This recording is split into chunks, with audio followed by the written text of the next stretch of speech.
the slightest wisp of a comet appear in the sky, and all of humanity was thrown into terror. But why was this?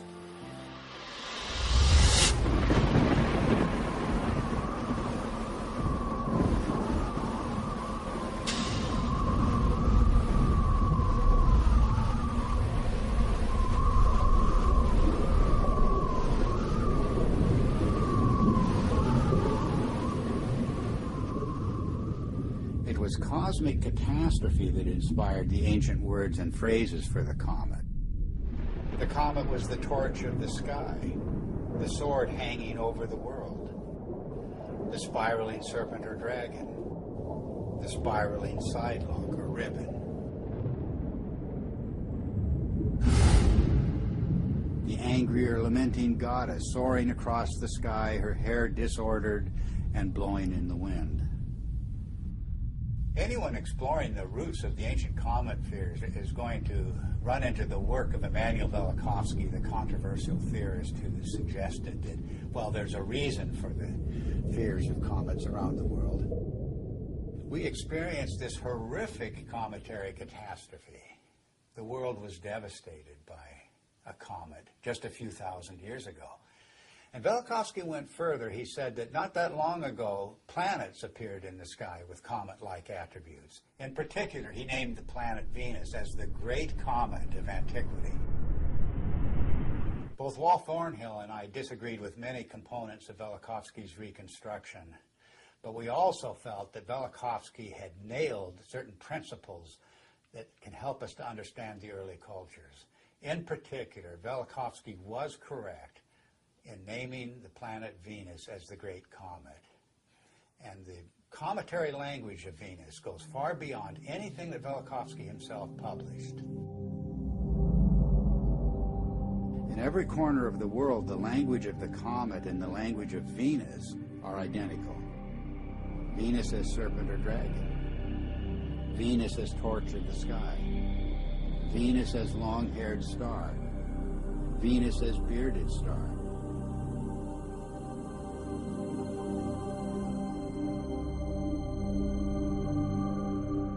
The Sumerian goddess Inanna was identified as Venus. She was the Lady of Life.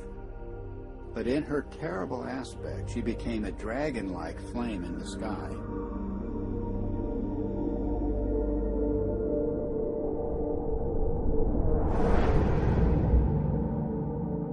The texts say, like a dragon, you have deposited venom on the land, raining the fanned fire down upon the nation. Inanna became a roaring storm. She devastated the land.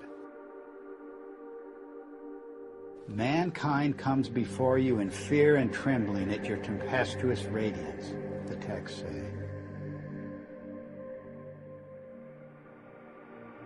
Inanna's Babylonian counterpart Ishtar was also identified as Venus. She was the shining torch of heaven and earth. Furious and irresistible onslaught. I rain down like flames, the goddess announces. The Egyptian goddess Sekhmet has the same attributes. She takes the form of the fiery Uraeus serpent. She becomes a flame of fire in her tempest, a star scattering its flame and fire. Sekhmet herself says, the fear of me is in their hearts, and the awe of me is in their hearts.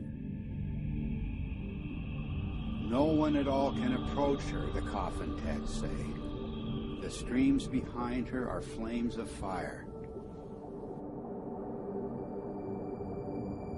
The astonishing fact is that goddesses everywhere exhibit this terrifying and cometary aspect. The Canaanite Anat, the Hindu Kali and Durga, the Greek Aphrodite, Athena, Medusa, and countless others. And of course you can add numerous counterparts in the New World, from the Incan goddess Chaska to the Aztec goddess Xochiquetzal to the legendary Nokomis of North American Indian tribes. The serpent or dragon is an unexplained mythical archetype. There's nothing like it anywhere in the biological world. And yet the same recurring features will be found in cultures the world over. The dragon's disheveled hair and shaggy beard. Its knotted aspect, and its worldwide appearance as entwined twins.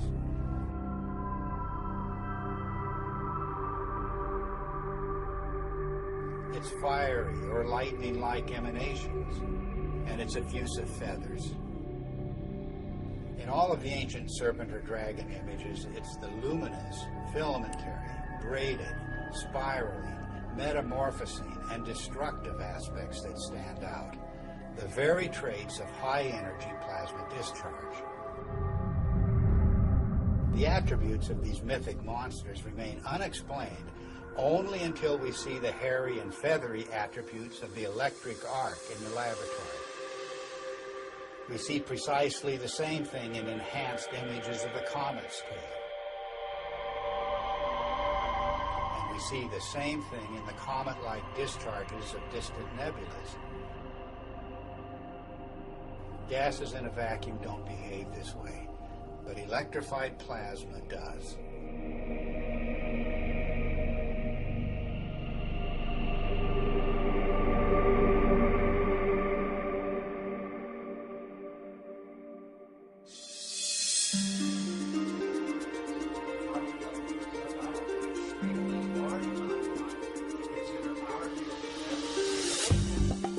The recent discoveries about the comet have astonished astronomers. Extreme ultraviolet light, X-rays, supersonic jets, sharply etched surface relief, and cometary nuclei fragmenting explosively. No one expected such high-energy events.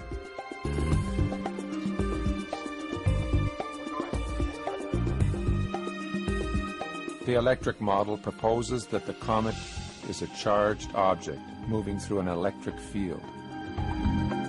This would explain these phenomena. But what is creating the electric field? Suddenly, everything changes. And we are talking about an electric sun, electric stars, an electric cosmology, and a whole new way of looking at how the universe works.